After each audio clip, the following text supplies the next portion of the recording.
नमस्कार विद्यार्थी व शिक्षक मित्रांनो, अशोक दळवी यूट्यूब चॅनलमध्ये आपले सर्वांचे सहर्ष स्वागत। मित्र हो, आपण आता पाहणार आहोत इयत्ता 9वी विषय गणित भाग 1 ची जी वार्षिक परीक्षा चालू वर्षी 2022 ला झाली त्या परीक्षेची प्रश्नपत्रिका आणि उत्तरपत्रिका आपण पाहणार आहोत। तर सुरुवातीला आपण जी प्रश्नपत्रिका होती, वार्षिक परीक्षेसाठी जी प्रश्नपत्रिका होती ती कशी होती ती आपण सुरुवातीला पाहूया। या ठिकाणी बघा, वार्षिक परीक्षा 2022 इयत्ता 9वी विषय गणित भाग 1 वेळ 2 तास गुण 40 होते। सूचना या ठिकाणी दिलेल्या होत्या। त्याचबरोबर खाली प्रश्न आपल्याला प्रश्न क्रमांक 1 पुढील प्रत्येक प्रश्नासाठी दिलेल्या पर्यायापैकी योग्य पर्याय निवडा असे 4 उपप्रश्न होते। त्याचबरोबर प्रश्न क्रमांक 1 चा जो ब प्रश्न होता की जो म्हणजे खालील प्रश्न सोडवा, या ठिकाणी सुद्धा आपल्याला 4 उपप्रश्न दिले जातात। प्रत्येक उपप्रश्नाला 1 गुण असा 4 गुणासाठी हा ब असतो। म्हणजे प्रश्न क्रमांक 1 4 ब 4 असा प्रश्न क्रमांक 1 8 गुणासाठी असतो। ओके, त्याच्यानंतर प्रश्न क्रमांक 2 की जो कृतीवरती आधारित असतो, या प्रश्नामध्ये आपल्याला एकूण 3 कृत्या दिल्या जातात। प्रश्न क्रमांक 2 खालील कृती सोडवा कोणत्याही 2 ही पहिली कृती दिलेली आहे। आपण पाहूया पुढची कृती पुढच्या पानावरती। ही प्रश्न क्रमांक 2 ची दुसरी कृती आपल्याला दिलेली आहे। त्याचबरोबर या ठिकाणी ही तिसरी कृती दिलेली आहे। ओके, तर अशा पद्धतीने प्रश्न क्रमांक 2 की ज्याच्यामध्ये 3 कृती आपल्याला दिलेल्या होत्या त्यापैकी 2 कृती सोडवायच्या आहेत। प्रत्येक कृतीमध्ये 4 चौकटी असतात। प्रत्येक चौकटीला अर्धा गुण, म्हणजेच प्रत्येक कृती ही 2 गुणासाठी असते। आता प्रश्न क्रमांक 2 ब बघूया। प्रश्न क्रमांक 2 ब खालील उपप्रश्न सोडवा कोणतेही 4 8 गुणासाठी, म्हणजे प्रत्येक उपप्रश्न हा 2 गुणासाठी असतो। एकूण आपल्याला 1 2 3 4 5 उपप्रश्न दिले जातात, त्यापैकी 4 सोडवायचे असतात। ओके, हा होता प्रश्न क्रमांक 2 आणि ब। ओके, तर आपण पाहूया आता प्रश्न क्रमांक 3। हा प्रश्न क्रमांक 3 खालील उपप्रश्न सोडवा किंवा कृती पूर्ण करा म्हणून आपल्याला 2 कृत्या विचारल्या जातात। ही पहिली कृती आहे की जिच्यामध्ये आपल्याला एकूण 6 चौकटी भराव्या लागतात। त्या 6 चौकटींना प्रत्येकी अर्धा गुण अशी 3 मार्कासाठी 1 कृती असते। ही दुसरी कृती आपल्याला खाली या ठिकाणी दिलेली आहे। म्हणजे या प्रश्नामध्ये आपल्याला एकूण 2 कृती विचारल्या जातात, त्यापैकी 1 कृती सोडवायची आहे। म्हणजेच प्रश्न क्रमांक 3 हा 3 गुणासाठी प्रश्न असतो। ओके, तर हा प्रश्न क्रमांक 3 विचारलेला आहे। त्याच्यानंतर प्रश्न क्रमांक 3 ब काय आहे पहा। प्रश्न क्रमांक 3 ब की ज्याच्यामध्ये खालीलपैकी उपप्रश्न सोडवा कोणतेही 2, या प्रश्नामध्ये आपल्याला एकूण 4 उपप्रश्न दिले जातात। 4 उपप्रश्नापैकी आपल्याला किती सोडवायचे असतात? फक्त 2 उपप्रश्न सोडवायचे असतात। या ठिकाणी हा जो प्रश्न आहे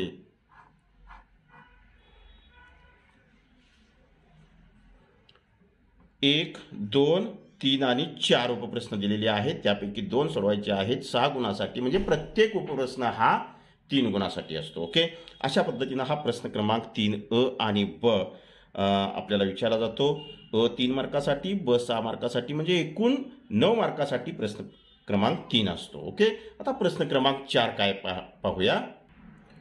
परीक्षेसाठी विचारलेला हा प्रश्न क्रमांक 4 खालीलपैकी उपप्रश्न सोडवा कोणतेही 2 8 गुणासाठी, म्हणजेच प्रत्येक उपप्रश्न हा किती गुणासाठी असतो? 4। इथं 3 प्रश्न विचारले जातात, त्यापैकी आपल्याला 2 सोडवायचे आहेत, असे हे आपल्याला या ठिकाणी उपप्रश्न दिलेले आहेत। आता आपण या प्रश्नपत्रिकेमधील 5वा प्रश्न काय विचारलाय तो पाहूया। प्रश्न क्रमांक 5 खालील उपप्रश्न सोडवा कोणताही एक 3 गुणासाठी।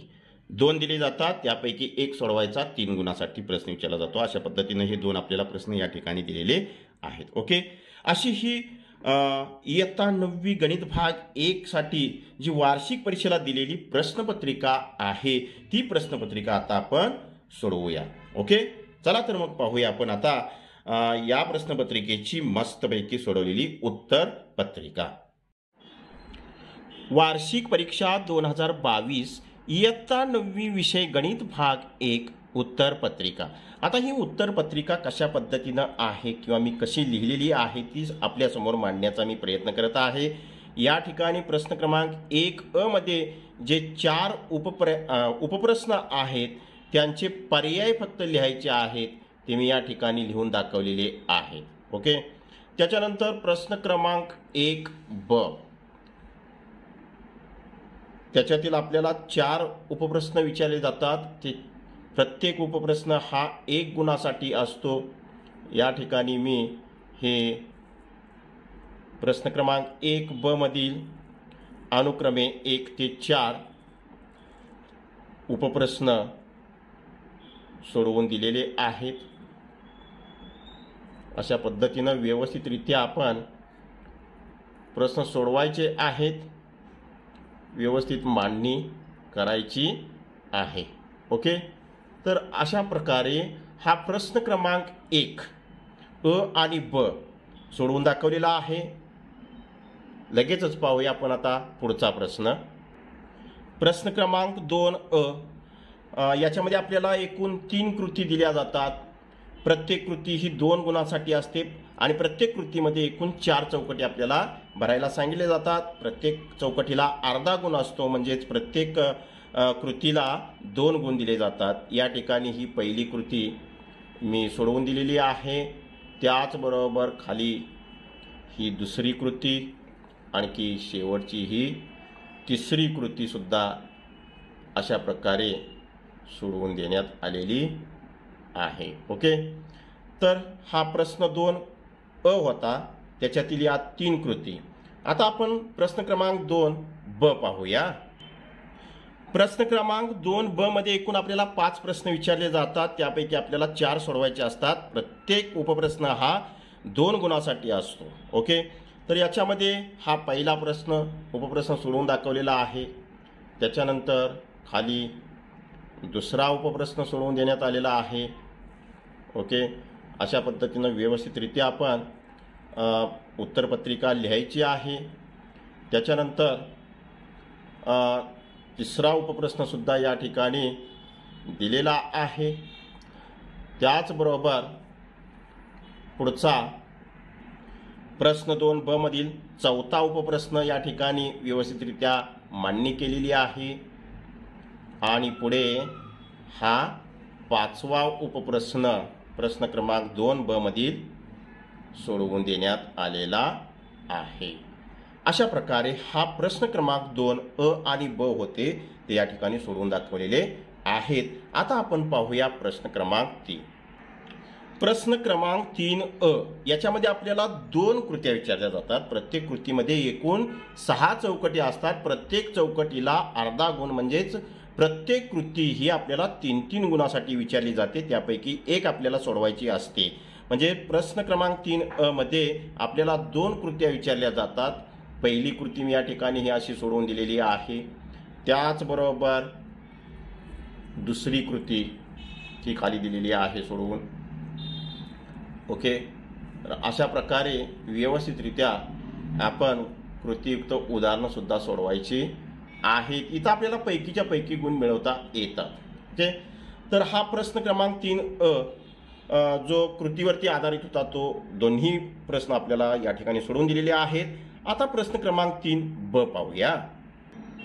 प्रश्न क्रमांक 3 मध्ये एकूण आपल्याला 4 प्रश्न दिले जातात. त्यापैकी 2 सोडवायचे असतात. ओके. प्रत्येक प्रश्नाला 3 गुण असतात. म्हणजे हा प्रश्न क्रमांक 3 हा 6 गुणासाठी प्रश्न विचारला जातो. ओके.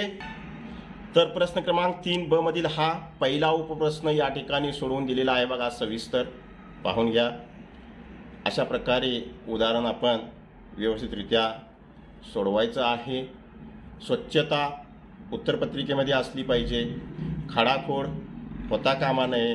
अशा पद्धतीनं आपण उत्तरपत्रिकेमध्ये नियमांचं पालन करायचं आहे. हा होता प्रश्न क्रमांक 3 मधील पहिला उपप्रश्न. हा दुसरा उपप्रश्न प्रश्न 3 मधील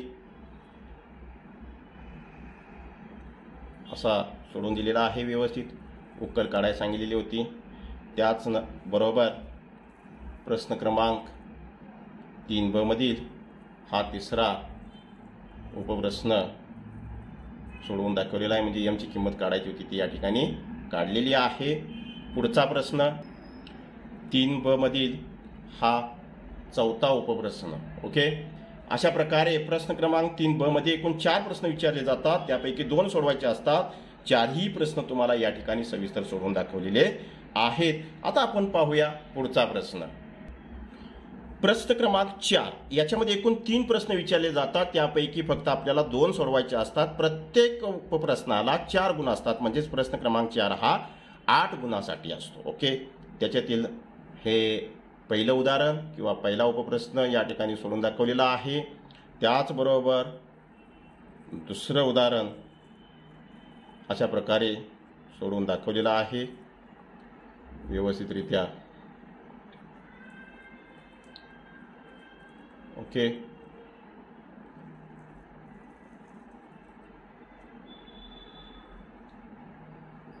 पुढचा भाग आपण पाहूया पुढच्या पानावरती.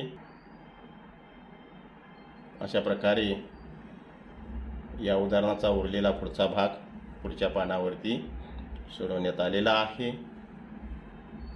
आणि शेवटी आपल्याला अशी उकल मिळालेली आहे. ओके, त्याचबरोबर प्रश्न क्रमांक 4 मधील तिसरा उपप्रश्न, प्रश्न क्रमांक 4 मधील हा तिसरा उपप्रश्न या ठिकाणी सोडवून दाखवलेला आहे. तो अशा प्रकारे व्यवस्थितरित्या सोडवायचा आहे आणि त्याची मांडणी अगदी आपल्यासमोर मी अशी व्यवस्थितरित्या करून दाखवलेली आहे. हा होता प्रश्न क्रमांक 4 की ज्याच्यामधले 3 उपप्रश्न होते, त्यापैकी 2 सोडवायचे आहेत. एकूण गुण आहेत 8. आता आपण पाहूया प्रश्नपत्रिकेतील शेवटचा आणि 5वा प्रश्न. प्रश्न क्रमांक 5 मधील हा पहिला उपप्रश्न आपल्यासमोर मी सोडवून मांडलेला आहे. सविस्तररित्या आपल्यासमोर मी सोडवून दिलेला आहे आणि याच्यामध्ये आपल्याला ही एकसामायिक समीकरणं याच्यावरती आधारित असणारा हा प्रश्न होता, उकल काढायची होती. ओके, आणि प्रश्न क्रमांक 5 मधील दुसरा जो प्रश्न आहे त्याची मांडणी अशा पद्धतीने करायची आहे. या ठिकाणी मी केलेली आहे शेष सिद्धांताचा उपयोग करून. आणि उरलेला ह्या उदाहरणाचा भाग पुढील पानावरती आहे, तो आपण पाहूया. तो अशा प्रकारे सोडवून देण्यात आलेला आहे की बरोबर आपल्याला या ठिकाणी 4 किंमत मिळालेली आहे. ओके, ही होती वार्षिक परीक्षा इयत्ता 9वी गणित भाग 1 ची उत्तरपत्रिका. ओके, तर या प्रश्नपत्रिकेमधील सर्व उत्तरं कशा पद्धतीनं मांडलेली आहेत किंवा आलेली आहेत ही तुम्हाला समजली असतील असं मी गृहीत धरतो. याच्यावरून तुम्ही परीक्षेमध्ये कशा पद्धतीनं उदाहरणं सोडवलेली आहेत किंवा किती गुण मिळतील याचा अंदाज बांधता येईल. तर हा व्हिडिओ आवडल्यास तुम्ही लाईक करा, शेअर करा, सबस्क्राईब करा. पुन्हा भेटू आपण अशाच प्रकारच्या नवीन शैक्षणिक व्हिडिओमध्ये. तोपर्यंत सर्वांना धन्यवाद.